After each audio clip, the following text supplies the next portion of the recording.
नमस्ते बच्चों।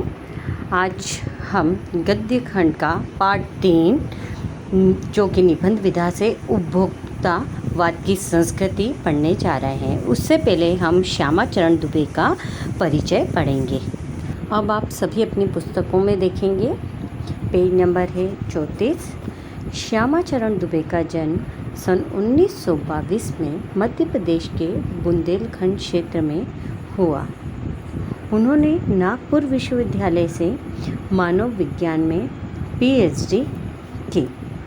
वे भारत के अग्रणी समाज वैज्ञानिक रहे। उनका देहांत सन 1996 में हुआ। अगर उनकी प्रमुख रचनाओं की बात करते हैं तो उनकी जो प्रमुख रचना है, मानव और संस्कृति, परंपरा और इतिहास बोध, संस्कृति तथा शिक्षा, समाज और भविष्य, भारतीय ग्राम संक्रमण की पीड़ा, विकास का समाजशास्त्र, समय और संस्कृति। इसके अलावा हिंदी में उनकी प्रमुख पुस्तकें हैं। प्रोफेसर दुबे ने विभिन्न विश्वविद्यालयों में अध्यापन किया तथा अनेक संस्थानों में प्रमुख पदों पर रहे। जीवन, समाज और संस्कृति के ज्वलंत विषयों पर उनके विश्लेषण एवं स्थापनाएं उल्लेखनीय हैं। भारत की जनजातियों और ग्रामीण समुदायों पर केंद्रित उनके लेखों ने वृहत समुदाय का ध्यान आकर्षित किया है। वे जटिल विचारों को तार्किक विश्लेषण के साथ सहज भाषा में प्रस्तुत करते हैं।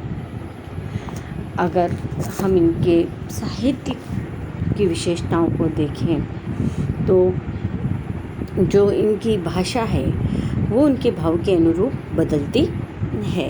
इन्होंने विविध प्रकार की शैलियों का भी प्रयोग किया है, जैसे गवेषणात्मक शैली, जो कि इन्होंने अनुसंधानपरक विषयों में इसका अपनाया है।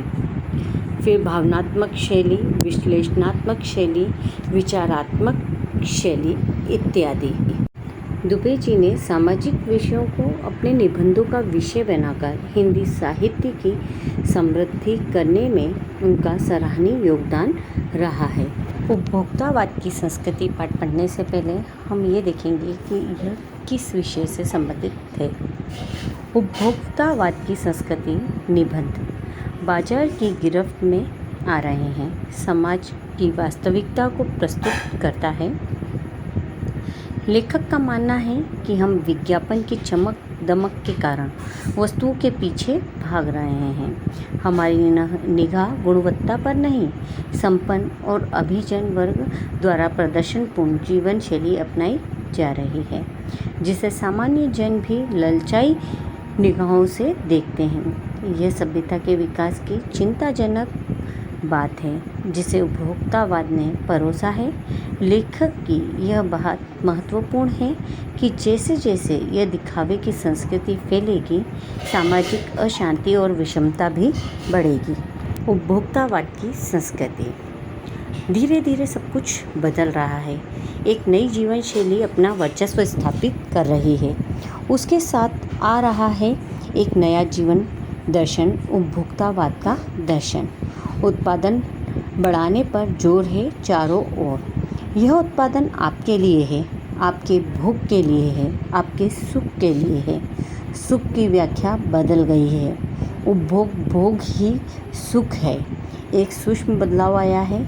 नई स्थिति में उत्पाद तो आपके लिए है, पर आप यह भूल जाते हैं कि जाने अनजाने आपके माहौल में आपका चरित्र भी बदल रहा है और आप उत्पाद को समर्पित होते जा रहे हैं। यानी हम दिखावापूर्ण जिंदगी जीते हैं। हम अपनी विलासिता में यह नहीं देखते कि हमारे लिए क्या उपयोगी है और क्या उपयोगी नहीं है।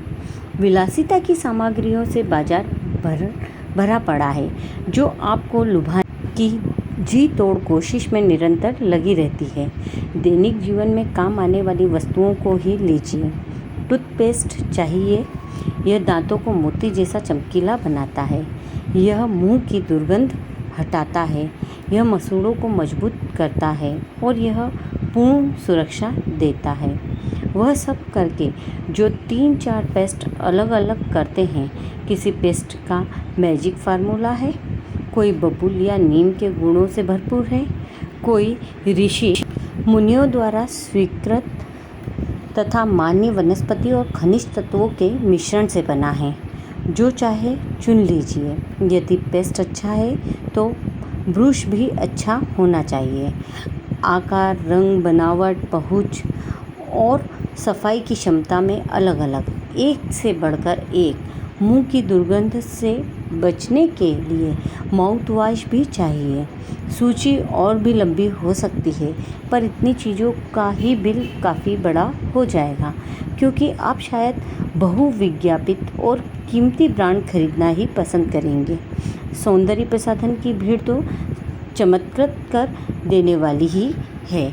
हर माह उसमें नए नए उत्पाद जुड़ते जाते हैं, यानी हर महीने कोई उसी कंपनी में नई चीज़ आती है। साबुन ही देखिए, एक में हल्की खुशबू है, दूसरे में तेज। एक दिन भर आपके शरीर को तरोताज़ा रखता है, दूसरा पसीना रोकता है, तीसरा जर्म्स से आपकी रक्षा करता है। यह लीजिए सिने स्टार्स के सौंदर्य का रहस्य, उनका मनपसंद साबुन। सच्चाई का अर्थ समझना चाहते हैं? यह लीजिए शरीर को पवित्र रखना चाहते हैं? यह लीजिए शुद्ध गंगा जल से बनी साबुन। चमड़ी को नर्म रखने के लिए यह लीजिए, महंगी है पर आपके सौंदर्य में निखार ला देगी।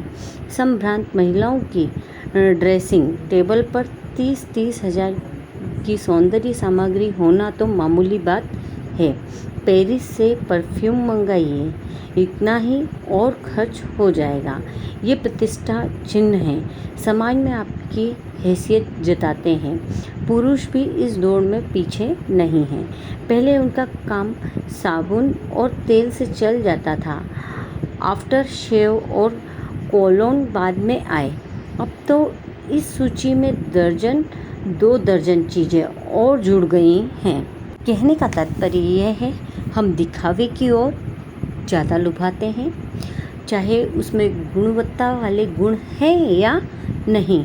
हम बस ये देखते हैं कि वह किसी अच्छे व्यक्ति के द्वारा प्रयोग की जा रही है, या वो बड़ा व्यक्ति है वो इसको उपयोग करता है, तो हम भी वही सामान का उपयोग करेंगे।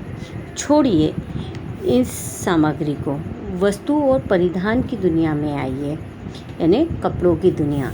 जगह जगह बुटीक खुल गए हैं, नए नए डिजाइन के परिधान बाजार में आ गए हैं। ये ट्रेंडी है और महंगे भी। पिछले वर्ष के फैशन इस वर्ष शर्म की बात है। कहने का तात्पर्य, इससे पहले साल आपने जो खरीदा था वह कपड़ा अगर आप आते साल खरीदने जाएंगे तो वो आपके लिए बड़े शर्म की बात है। अरे वो फैशन तो गई। घड़ी पहले समय दिखाती थी, उससे यदि यही काम लेना हो तो 400-500 में मिल जाएगी। हैसियत जताने के लिए आप 50-60 हज़ार से लाख 1.5 लाख की घड़ी भी ले सकते हैं। संगीत की समझ हो या नहीं, कीमती म्यूज़िक सिस्टम ज़रूरी है, कोई बात नहीं। यदि आप इसे ठीक तरह चला भी न सकें, कंप्यूटर काम के लिए तो खरीदे ही जाते हैं, महज दिखावे के लिए। उन्हें खरीदने वालों की संख्या भी कम नहीं है। खाने के लिए 5 सितारा होटल है, वहाँ तो अब विवाह भी होने लगे हैं। बीमार पड़ने पर 5 सितारा अस्पतालों में आइए। सुख सुविधाएं और अच्छे इलाज के अतिरिक्त यह अनुभव काफ़ी समय तक चर्चा का विषय भी रहेगा। पढ़ाई के लिए 5 सितारा पब्लिक स्कूल है, शीघ्र ही शायद कॉलेज और यूनिवर्सिटी भी बन जाएंगी। भारत में तो यह स्थिति अभी नहीं आई, पर अमेरिका और यूरोप के कुछ देशों में आप मरने के पहले ही अपने अंतिम संस्कार और अनंत विश्राम का प्रबंध भी कर सकते हैं। एक कीमत पर आपकी कब्र के आसपास सदा हरी घास होगी, मन चाहे फूल होंगे, चाहे तो वहाँ फव्वारे हों और मंद ध्वनि में निरंतर संगीत भी।